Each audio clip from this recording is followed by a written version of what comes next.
I'm Connor Old, and welcome back to another episode of Forgotten Oscar Films. And this week we're going to be looking at, once again, another historic year, the Titanic Oscars, and one movie that was a surprise hit, so much so that it became a Best Picture movie, even though the movie has sort of been fallen off in terms of remembrance in most recent years. Of course, I'm talking about the full Monty. Now, if you're new to the series, what I do every single week is pick a movie that was nominated for Best Picture that I think has been forgotten to time. A movie that isn't as well appreciated, regarded, people don't talk about it on the internet or have certain fan clubs and whatnot. It's just a movie that maybe for some reason really resonated at the time, but is less so today. But the show is broken down into three parts. First, I give some historical context about the Oscars that year, then I give my thoughts on the movie, and then finally trying to answer that question as to why this movie was forgotten. And this was the 97 Oscars, which really was the Titanic Oscars. And I think it's apt to say that because of such a Titanic year in terms of the movie, of course, winning all of those awards, 11 Oscars, tied for the most ever. It had 14 nominations, which is tied for the most ever. The ceremony was the most, and still is, the most watched Oscar ceremony of all time. Not necessarily in terms of percentage of the population, but in terms of numbers. It was 55 million people watched the show, and I don't think it's ever going to be topped. It was, of course, Titanic, was the #1 movie at the box office for many years, up until James Cameron's next film, Avatar, and still is up there as one of the great sort of all-time box office performers. And this is a movie that's still well regarded. But in many ways, this was a great Oscars year, but it was the Titanic Oscars. So as a result, there are some movies that have been sort of forgotten or swept under the rug that maybe hadn't had the sort of celebration that they deserved because Titanic was such a big deal. Now, that may have helped some movies, but hurt others. And once again, like I talked about in the Return of the King episode, it is strange to see a movie like this do so well because nowadays it wouldn't happen. I mean, this was not only a well-appreciated, critically regarded movie that won 11 Oscars, it was also the highest grossing movie of the year. It was well liked by the public and by the Oscars. But nowadays, the Oscars' taste and the public's taste have really sort of diverged. So a movie like Avengers Endgame, which beat out Titanic in terms of actual money, it becoming the highest grossing movie of all time, only got one Oscar nomination. It didn't even it wasn't even considered. Not only did it not win Best Picture, but maybe it won 5-6 Oscars and it was nominated for a bunch. And Avengers Endgame, even though it was such a well-appreciated movie, wasn't even it was nominated for one Oscar, wasn't even considered for Best Picture. So when people ask, what's the difference between now and then, and sort of doing this comparison and going back and looking at the past Oscars, I think this year is actually a really clear example of look, the highest grossing movie of all time, at the time, which was a huge movie, and as movie stars, was also critically acclaimed and also won all these Oscars, where Avengers Endgame, which has all these movie stars, highest grossing movie of all time, everyone wants to see it. It was critically acclaimed, but it didn't get Best Picture. And that's sort of the divergence of, what the Oscars should sort of symbolize and represent. And at the time, no wonder 55 million people watched the show, because the most popular movie was also the sort of most well-rewarded movie, where nowadays that's not necessarily true. So despite this being a cinematic, spectacular year for the Oscars, with the Titanic winning 11 Oscars and pretty much winning every category, it also was a great year for independent movies. Good Will Hunting is sort of the most classic, I think, of the other Best Picture nominees. I love that movie, but it very much was an independent movie. Matt Damon and Ben Affleck weren't stars. Of course, they had the sort of support of Robin Williams. Their acceptance speech, Matt Damon and Ben Affleck, when they won for Best Original Screenplay, was sort of a delight, and they're sort of one of the best Oscar speeches of all time. So if you want to have a treat, go back and watch that speech. But Good Will Hunting is a well-appreciated movie that people still watch and really appreciate. And I think for a lot of people, including myself, I think it's like a surefire recommendation. Something like The Shawshank Redemption fits into that sort of mold, where you could recommend it to anyone, everybody likes it, everyone will always like it. It's a sort of stone-cold modern classic, in my opinion. Then another Best Picture nominee was As Good as It Gets, which is from writer-director James L. Brooks, who had Terms of Endearment earlier, and that won Best Picture and a bunch of Oscars. He's also known for being the creator of The Simpsons, and has a bunch of other great movies, including Broadcast News. He's a well-respected director both in TV and in movies. So As Good as It Gets is, well, I don't think actually his most recognizable movie or even his best movie. It is still a really well acclaimed movie. It's still a movie that holds up, I think. It's in some ways yes, in some ways no.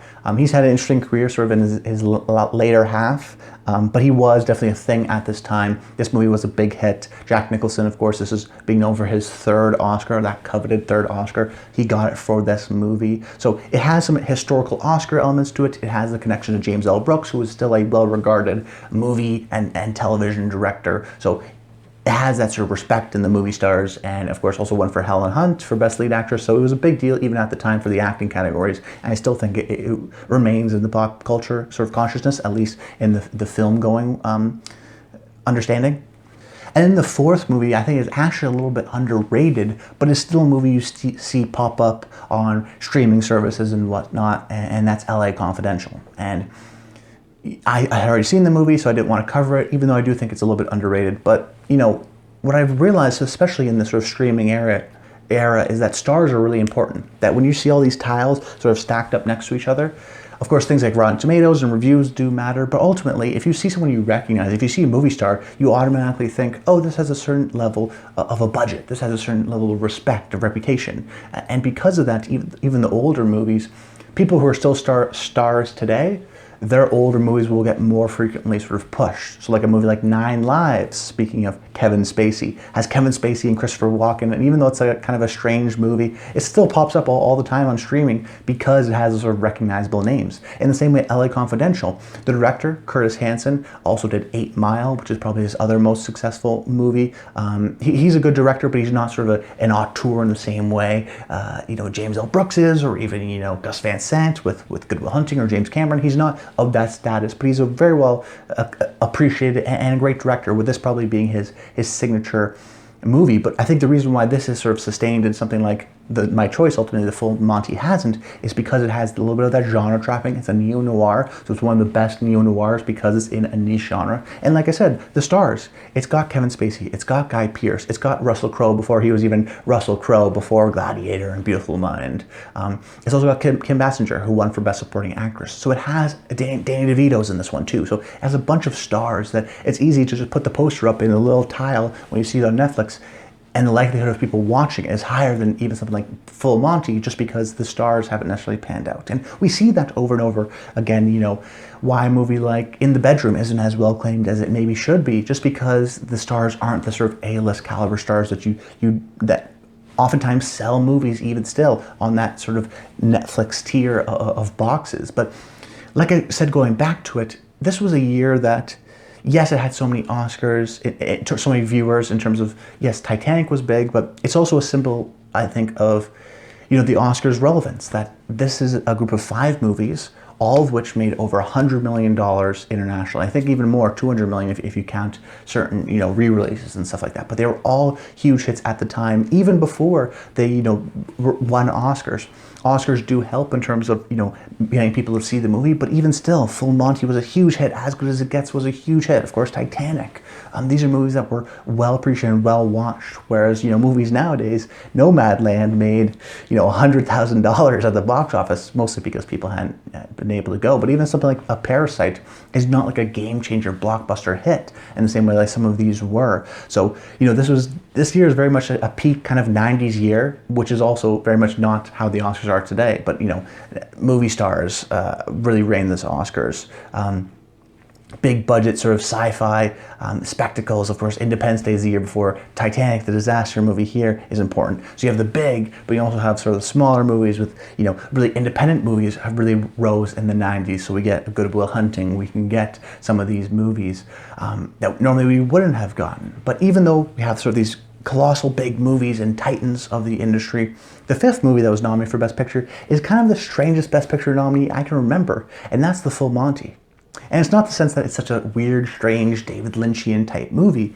It's strange in the sense that it feels like a cult movie, yet it made all this money and it was nominated for Best Picture. And I hadn't even realized that this was nominated for Best Picture. I knew about the movie sort of peripherally. It was the only movie out of the 5 that I hadn't seen, so that was an important measure, as is on every episode, as to whether or not I should cover a movie is, have I seen it? And in this case, I'd seen all of the other 4 movies, so Full Monty felt like a natural extension. Now, it's not a movie that's totally forgotten in the sense that it was the highest grossing British movie of all time for sort of like a brief period of time, beating out Jurassic Park. I mean, such a strange kind of a movie that was, $3 million budget, small, independent movie, became this massive hit and this massive success. And there's some reasons and hypothetical sort of understandings as to why. But it's interesting to see how it was such a huge hit overseas that it did so well at the Oscars eventually. But the reason why I did cover it was, like I said, I hadn't seen it, but also because I think it is very much a British movie and a sort of a British kind of icon. But where I live, it hadn't necessarily translated. It isn't a movie that's sort of as well regarded and acclaimed. The stars of the movie haven't gone on to have sort of great careers. The director, this was maybe his biggest hit. So there are some little bit of factors that we'll talk about later on in the show, the forgotten part. So now transitioning into my thoughts on the movie. I think it's a totally delightful movie. A movie that, maybe similarly to Good Will Hunting, is one that I find it hard if someone didn't enjoy this movie. It's one of those movies that you have to sort of have sort of a heartwarming response to it, or else I'm not even sure if you're a human being. It's a perfectly structured, really witty, funny, really heartwarming comedy that I was really pleased with. About a bunch of lads in Sheffield, England, who are down and out, sort of on the dole, and decide to make some money in sort of a one-night only stripping show, male stripper show, and their sort of quest to try to figure out how to do that. And the real strength of this movie is twofold. First, I think in its setting. So much of the British sort of down and out kind of poor areas are often displayed in very serious movies. So Fish Tank, Kes, Secret and Lies, sort of this sort of British social realist kind of a filmmaking approach. And that's good in its own right, and of course has its own sort of subgenre. But what I liked about this movie was because it still sort of tackles some of these issues, but in sort of a funnier, mostly optimistic kind of a way, and a comedic approach ultimately at the end of the day. That this is a fun, lighthearted movie. It's not going to bore you down with these issues. But that being said, the setting of Sheffield is so clearly defined. We really understand these characters and where they are in their lives. We really understand sort of the geography of it, sort of the smaller part of England, and how it's sort of, a shell of its former self, and these are the people that kind of got left over after the steel mill closed. So really the setting and how particularly British it is and how it embraces that is one of the big strengths of the movie. But the other, I think, is the screenplay and just how it's structured. I mean, this is a tight 91 minutes. It's over before you even know it, and the sort of structure of the beginning to the end is really terrific in the sense that we start off, just understanding the characters and where they're from and the different locations, the job center and whatnot, and then discovering about the sort of male strippers pretty early on, and then deciding to do that, and then, okay, how are we going to do that, and then who are we going to getting the gang together, then rehearsing, then the funniness that comes with that, and then finally the sort of end of the final performance. And that final shot of the movie is just like pure bliss, like the exact way to end the movie that leaves you on this sort of great high. Truthfully, it's one of the best movies we've seen so far on this Forgotten Oscar Films series, especially in this season. My personal favorite performances were probably Robert Carlyle and Tom Wilkinson.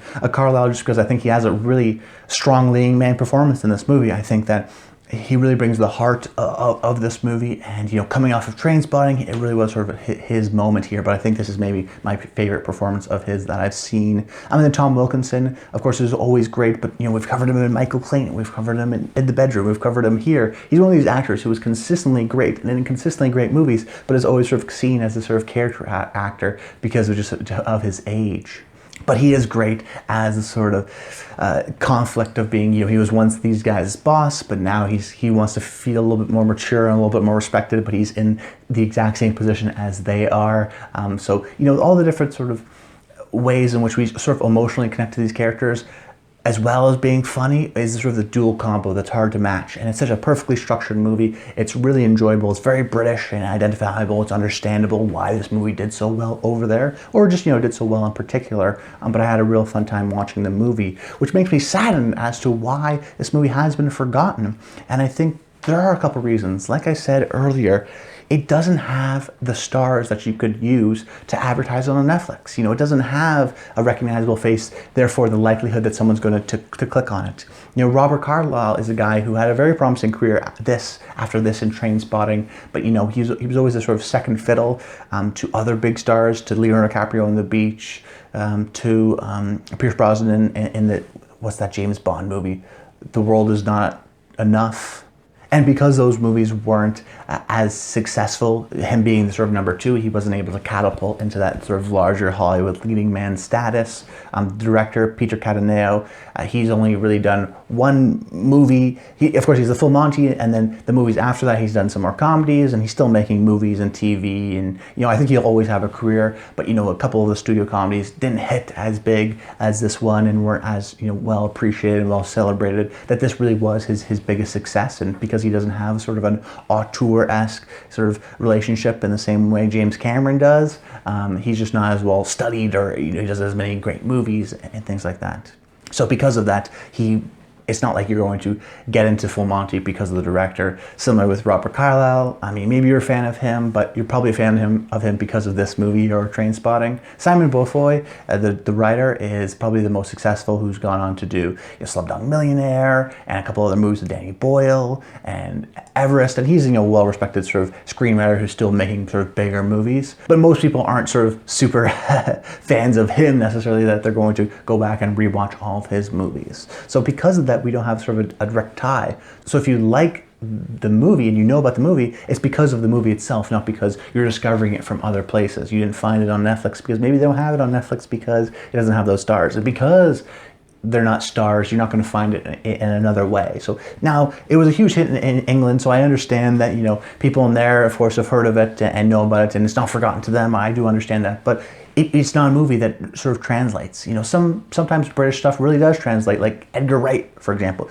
His Cornetto trilogy is very British, I feel like, but definitely translates over here because of Baby Driver and even Scott Pilgrim. You know, he had sort of made that transition where now he's sort of an A-list auteur director, and it started off with being, you know, very British type movies, but that comedy and stuff does transfer every once in a while. But for some reason or not, the Full Monty just hasn't, and because of that, I think because of kind of the combination of the lack of stars, because of that is so actually more important than people think in kind of a streaming era, that kind of stuff does hurt the movie ultimately. And I also think a kind of a stranger thing is that it feels like a cult movie. It doesn't feel like a movie that should win Best Picture, but because it was such a, or get nominated for Best Picture, but because it was such a huge phenomenon, I think people felt like it was a moment, and they felt like, hey, let's nominate it. And I'm glad it did get nominated, but that being said, it doesn't have necessarily cult movie status either, because it was nominated for Best Picture, because it was a big hit. This movie should almost be like a Big Lebowski, and you know, underappreciated or underseen, and then, you know, build a fan base over time. That in many ways we watch those movies and we talk about those movies because if there's cults around movies, people evangelize. But in this movie, because it's so popular, there wasn't necessarily a cult that sort of formed around it. So therefore, people aren't evangelizing about it as much as maybe I think or people should think. So it's in this weird situation where actually this is a kind of movie like, you know, it should have been sort of not seen by anybody and then, you know, rediscovered and well appreciated. I think that would have been probably the best scenario, but even still, at the end of the day, we still get a great movie, a really funny, delightful, heartwarming movie that got nominated for Best Picture, even if it is a bit forgotten. But that's about it, guys. I hope you enjoyed the video. Make sure you comment below, let me know your thoughts on the Full Monty and some other movies you'd like me to cover. I've got a couple sort of lined up. I'm thinking about The English Patient next week, so there's a couple things sort of down the road, but if you're thinking about, you know, 89, 90, 91, you know, those are still in the cards as to which movies I'm going to pick, so I'd love to hear your thoughts in the comments down below. But that's about it, guys. Until next time, stay tuned.